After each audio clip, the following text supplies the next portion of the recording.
Sultan Kudarat, named after the Muslim leader Sultan Muhammad Dipatuan Kudarat.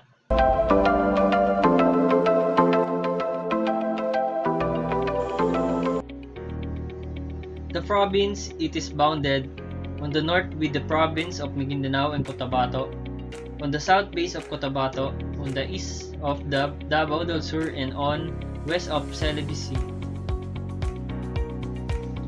The name of the province was derived from the Muslim ruler Sultan Muhammad Dipatuan Kudarat.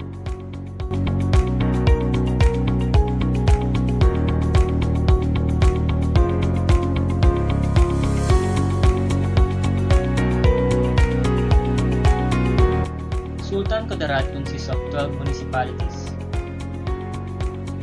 Calamansig, Lebak, Balimbang, Bagong Bayan, Columbio, Esperanza, Isulan, Lutayan, Lambayong, President Quirino, Urong, and Senator Ninoy Aquino.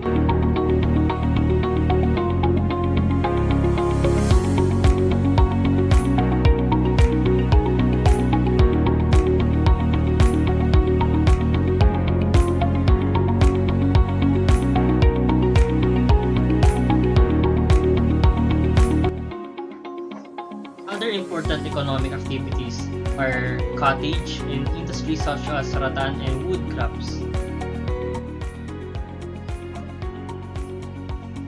And their festival, Kalimundin Festival, which shows that the culture and the art as its finest.